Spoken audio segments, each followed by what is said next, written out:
Bonjour à tous, c'est OLMB73 et donc on va commencer un premier Tour de France sur cette nouvelle édition 2014. J'ai décidé de faire un tour avec l'équipe Europcar, comme je ne l'ai pas fait sur le 2013, et qu'il y a quand même pas mal de monde qui sont preneurs de ce tour. En attendant, je vais juste vous montrer les stats de quelques favoris. Donc par exemple, Contador qui est donc à 81,6 avec 81 en montagne, 77 en contre-la-montre, enfin des stats énormes, 79, 79, 76 en endurance, etc. Un petit problème sur les pavés, 80 accélération, 76 en descente, enfin tout bon. On va regarder Christopher Froome qui lui a 82 en montagne, 79 contre la montre. Il est encore pire en pavé, donc j'espère qu'il y aura des bonnes petites surprises sur cette étape des pavés, où quelques favoris vont laisser des plumes de temps en temps. Mais bon, les stats sont quand même assez énormes aussi, avec un 82,1 de moyenne. Wiggins aussi bien, sauf en montagne à 74. On va aller voir Valverde, et puis après on lancera à Nibali peut-être aussi quand même. Nibali qui lui a 81,9. C'est-à-dire qu'il est encore mieux que Froome, si je ne me trompe pas, ou juste en dessous, entre Froome et Contador, avec 80 en montagne, 77 contre la montre. Tout bon partout, toujours une petite faiblesse dans les pavés. Et donc on va regarder juste Van Garderen vite fait. 79,7 c'est quand même pas mal. Les pavés c'est compliqué aussi. Et donc j'ai dit qu'il me manquait. Il me manquait qui? On va regarder nos petits français avec Thibaut Pinot. 78 en montagne, 70 contre la montre. Des stats corrects et en pavé il est encore pire que les autres. J'ai oublié qui je voulais voir. On a Sylvain Chavanel qui est énorme partout sauf en montagne, c'est bien dommage avec son 69 en montagne, sinon il est parfait. Et donc j'ai oublié, ah oui, Valverde. Alors après on a Rui Costa quand même qui est pas mal avec 79 en montagne, 75 en contre la montre. En pavé il est correct, enfin en tout cas lui il est mauvais nulle part. Très très bonne stat. Et enfin donc Valverde à 80,4 de moyenne, 80 en montagne, 74 en contre la montre. Des très très bonnes stats partout, pavé assez correct sans plus mais ça ira. Donc voilà, maintenant la grosse inconnue ça va être de voir comment l'IA va être gérée, est-ce qu'elle va être un peu plus cohérente, un peu plus surprenante, ça serait bien, un peu plus intelligente, enfin on va voir ça, ça sera l'inconnu parce que bon il n'y a pas de révolution hein, dans ce jeu, c'est clair et net. Par contre je pense qu'il y a quand même pas mal de petites améliorations sur des petites choses qui déconnaient un peu. Voilà, donc je vais prendre mon équipe Europcar si je la trouve. Là voilà, un tour complet. On va, par rapport aux objectifs, il faut prendre Romain Sicard parce qu'il y a un objectif avec lui. Jusqu'à Cyril Gauthier, il n'y a pas de souci. Là, on prend Christophe Kern, Malacarné, Arashiro, ça fait un deuxième sprinter pour Brian Coquard. Et Jimmy Angoulevent qui est quand même pas mal. Ils sont plus chauds. Ouais, allez, on va faire comme ça. Et c'est parti.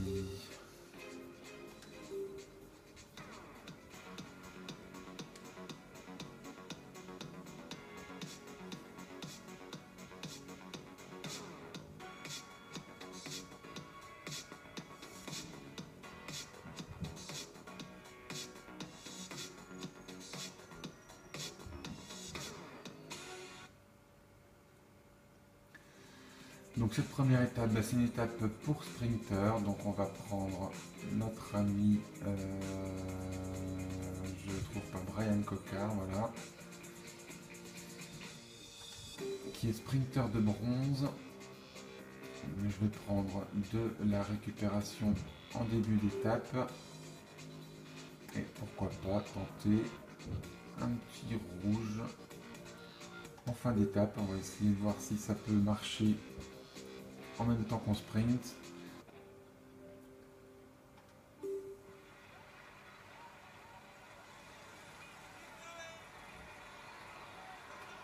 Voilà, c'est parti pour cette première étape. Mesdames et messieurs, bonjour. Pour la deuxième fois de son histoire.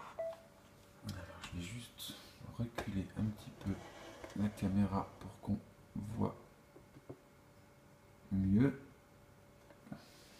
Le Tour de France s'élance de Grande-Bretagne. Voilà, maintenant on voit les kilomètres restants et le vent.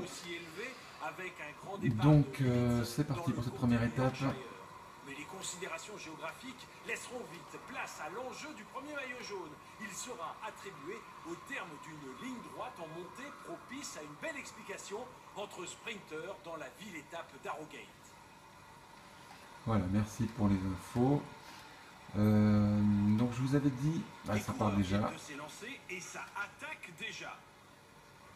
Bon, on va peut-être faire une petite simulation. En attendant, je vous avais dit dans ma présentation de la découverte du nouveau jeu que je ferais alternativement une vidéo d'un tour et une vidéo d'un, comment ça s'appelle, de la carrière. Donc j'ai commencé la carrière comme ça pour voir un peu à quoi ça ressemblait. J'avoue que les premières étapes en vidéo ça va pas être terrible. Il va la fermer lui, ouais. Puisqu'on a que des coureurs vraiment très mauvais, hein, donc on se bat pour finir 25e à chaque étape. Ça pourrait pas un grand intérêt de la mettre en vidéo. Je vous raconterai un petit peu où j'en suis à chaque fois, l'évolution de cette première saison, et je pense que je ferai des vidéos à partir de la deuxième saison, parce que là c'est vraiment pas, ça n'a pas vraiment d'intérêt de faire des vidéos. Donc là j'ai commencé jusqu'au Vosges, donc l'étape 8 je crois, un truc comme ça. Bon, pour l'instant j'ai rempli tous mes objectifs d'étape. Donc l'objectif final pour le tour c'est de finir dans les 40 premiers au général, hein, ça paraît hallucinant. Mais je peux vous dire qu'avec les coureurs qu'on a, c'est pas gagné d'avance. Donc pour l'instant je suis 24e avec mon coureur dont j'ai oublié le nom d'ailleurs. Attaque en tête de peloton. Les autres objectifs de tour sont de finir dans les 15 premiers au poids et au maillot vert. Donc au maillot vert je pense qu'il n'y aura pas trop de soucis. Et puis de finir dans les 5 premiers pour la combativité. Ça, bon, j'ai essayé de faire échapper à peu près le même coureur assez souvent. Donc je crois qu'il doit être premier ou deuxième actuellement, donc c'est pas trop mal. Par contre, le coureur qui me demande de finir dans les 15 premiers pour le classement de la montagne, c'est pas un grimpeur du tout. Donc ça va être assez compliqué. Il y a quand même 12,5 millions d'euros pour chaque défi. Donc ça fait 50 millions si on réussit les 4. Donc ça vaut le coup. On verra en fin de saison ce que ça peut permettre d'acheter comme coureur. Donc en attendant, je pense que je ne ferai pas de vidéo de ça.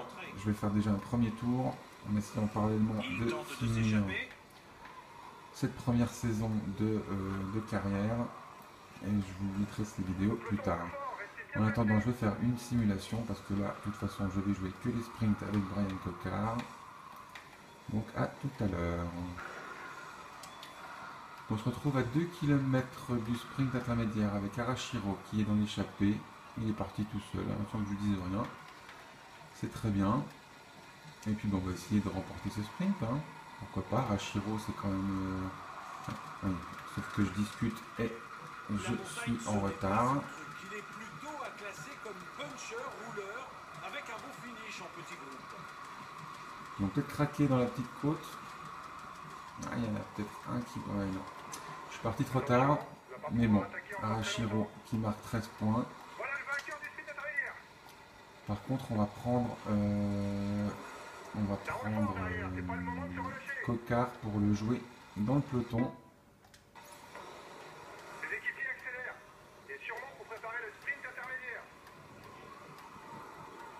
Voilà, 2 km.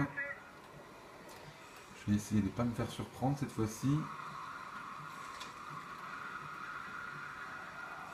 Et bah si.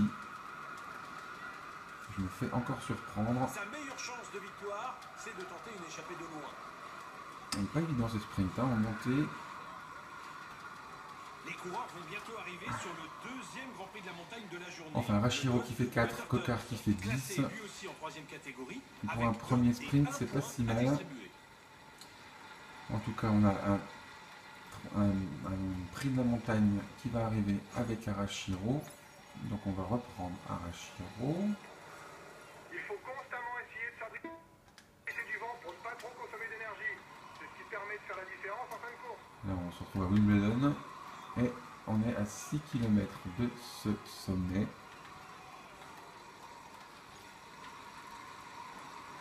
C'est parti pour 5 km d'ascension avec des passages qui frôlent les 10%. Dommage que l'arrivée ne soit pas plus proche pour tenter sa chance en solitaire. C'est une grosse ascension en plus, donc Arashiro il risque de galérer quand même pas mal. Sa barre verte, enfin grise maintenant, est quand même bien basse pour un milieu d'étape.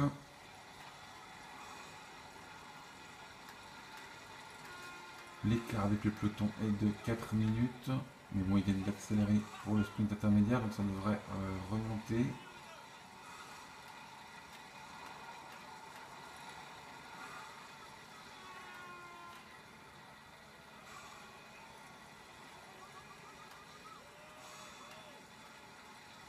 Donc dans ce groupe, on a Ian Alfredo, Gatto et Burt Lancaster. Un Orica Greenedge, un FDJ et un Cannondale.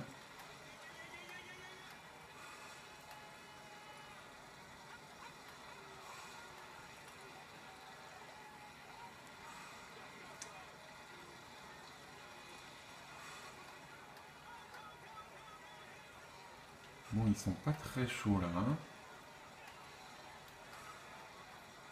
Bon, comme sur le 2013, on a notre petit point vert qui nous dit qu'ils sont enclins à collaborer. C'est le plus rapide au sprint dans le groupe de tête. Gatto le plus rapide au sprint, d'accord.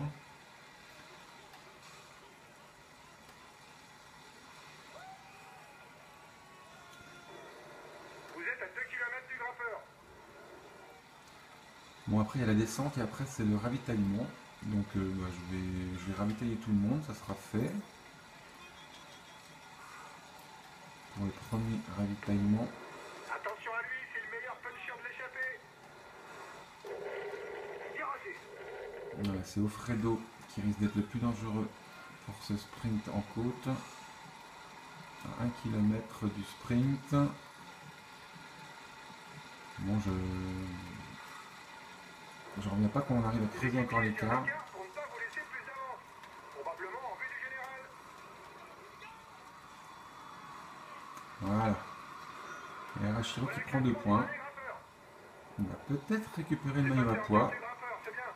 Ça serait une belle surprise. Parce que je pense qu'il sera encore largement devant pour le dernier col. Dernier col d'ailleurs où on va se retrouver tout de suite. Puisque là il ne se passera rien jusque là. Voilà, on retrouve l'échappée à 1,5 km du grimpeur. Attention à lui, c'est le meilleur puncher de l'échappée. L'échappée n'a plus que 4 minutes d'avance. On est à un gros kilomètre du sommet. Et là, c'est le maillot à poids qui se joue.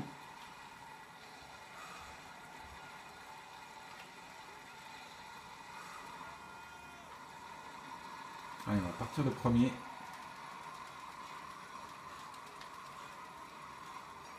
Et on l'emporte. Bien. Voilà le classement du dernier grimpeur. Donc Arashiro sera maillot à poids. Ça, c'est déjà une bonne nouvelle. L'écart diminue, les gars. Le peloton devrait jouer la gagne.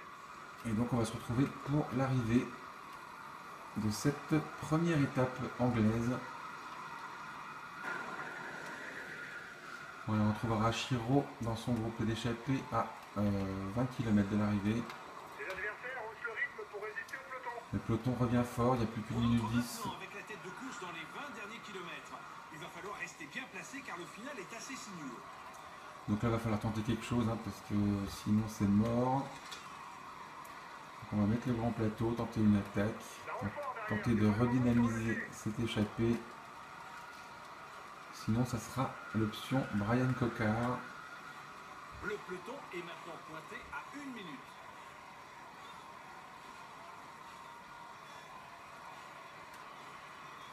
Alors tout le monde suit difficilement, mais ça suit. Offredo qui a l'air pas mal. Moi je suis cramé de toute façon. Donc je crois qu'avec Arashiro c'est mort. Le peloton roule fort, restez bien placés. Je vais prendre mon ravitaillement rouge. Ça sert à rien, mais tant pis. Ça sert à rien parce que j'ai plus de jaune. Mais bon, on a quand même remonté un petit peu l'écart quand même. Ouais, une 15 km. Si j'avais un peu plus de jaune, je dirais pourquoi pas. Mais là, ça va quand même être compliqué. Ouais, surtout que ça va aller quand même très rapidement. Allez, je vais voir ce que ça donne à 10 km de l'arrivée. Après, je reprendrai tout de suite Brian Cocard.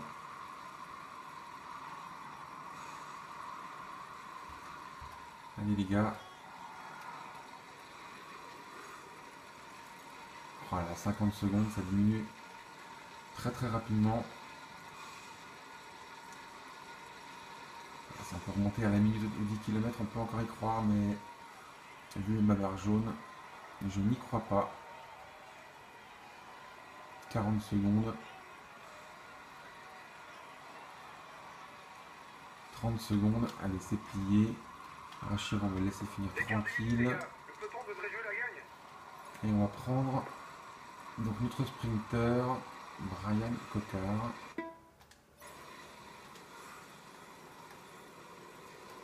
Par contre, j'ai pas Arashiro comme j'avais prévu pour m'emmener au sprint. 10 km de l'arrivée pour la tête, ça va être compliqué. Donc je vais prendre Cyril Gauthier. Cyril Gauthier qui va me protéger. Ok, jet protégé. 30 secondes d'avance pour la tête de course. Voilà, allez, on rentre dans le final. 9 km. Buckler est bien placé. Christophe Kern, je pense que Pierre Roland n'est pas Il loin. faudra être puissant pour s'imposer à Harrogate. La dernière ligne droite est en légère montée et il ne faudra surtout pas lancer son sprint trop tôt pour ne pas exploser avant la ligne. Allez, il faut commencer à se placer. Les hommes de tête ont encore de l'arceau. C'est même peut-être déjà trop tard. Alors il est où Cyril Gauthier? Il est là. Voilà, les échappées sont juste devant. 6 km. Donc là, il faut quand même bien se placer. Donc j'ai un petit rouge, hein, je ne sais pas comment je vais m'en servir. Je vais essayer de faire partir Gauthier tôt pour qu'il m'emmène aux 3 km. Je vais essayer de commencer mon sprint à 2 km et prendre le ravito. Je ne sais pas ce que ça va donner. C'est tout droit maintenant, jusqu'à l'arrivée. Allez, on va commencer à faire ça. On va y aller à fond. Là, il y en a qui commencent à être limite. Un Greipel, il est là. 3 km 5, il y a un petit trou, non pas vraiment. Faut pas que je me crame le rouge, c'est tout. Coca, Gauthier, je crois qu'il n'arrive pas à suivre. Cavendish est là. Ah, ça va être chaud. 2-4, 2-4, allez, j'essaie d'y aller. Alors, c'est compliqué. J'essaie d'y aller, de prendre mon rouge. Qu'est-ce que ça donne, ça?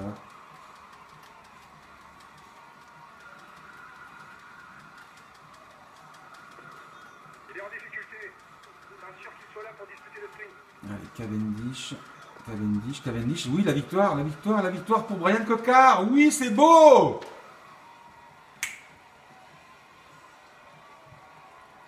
Et ben ça marche pas mal ce petit rouge en même temps qu'on sprint.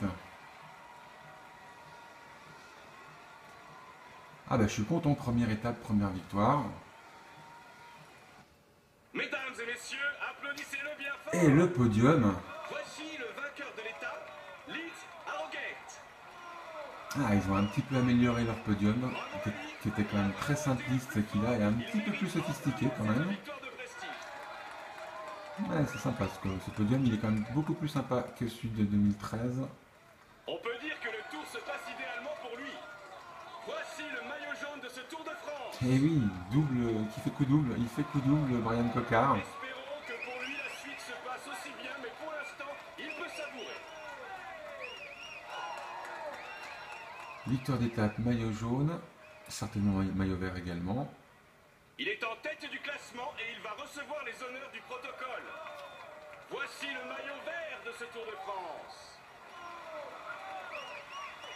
C'est un moment qu'il ne devrait pas oublier et qui marque sa carrière. Allez, on applaudit encore. 3 podiums, un seul homme sur le podium. Le maillot à Il joue poids. les tout premiers rôles cette année. C'est encore un Europcar, c'est donc, bah oui, Arashiro. Il va pouvoir mettre ce maillot dans sa salle des Ah, trophées. c'est bien, maintenant on sait qui c'est parce que c'est marqué. Avant on savait que c'était quelqu'un de notre équipe mais sans trop savoir qui c'était. Ah, j'aime bien ces petits podiums là. Il va monter sur le podium pour recevoir son maillot et la bise des hôtesses. Voici le maillot blanc de ce Tour de Ah bah France. oui, parce que Brian Cocard il a 22 ans donc en plus il est maillot blanc. Ah oui, non mais là c'est la complète là. Hein. La suite se passe aussi bien, mais pour l'instant, il peut savourer. J'avais pas réalisé mais là j'ai fait la totale donc c'est super. On est certainement meilleure équipe en plus. Et la combativité, ça, on verra.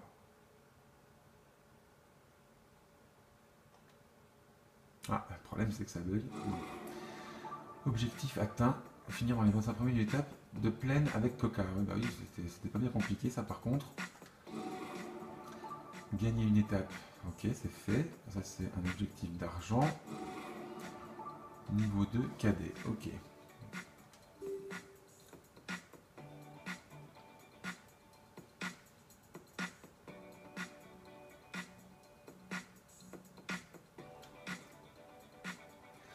Donc voilà, le classement de l'étape, donc Brian Cocard qui l'emporte devant Kittel, Cavendish, Greipel, Ushof, Degenkolb, Demar, Goss, Christophe Petaki, c'est beau ça quand même. Donc ce classement de l'étape, évidemment, le classement général sont les mêmes. Donc il n'y a rien d'autre à ajouter. Classement général, voilà, c'est le même. La montagne Arashiro, Cocard, les points. Cocard, le maillot jaune. Classement par équipe. Ah, on se fait distancer de quelques encablures par Omega Pharma Quick Step.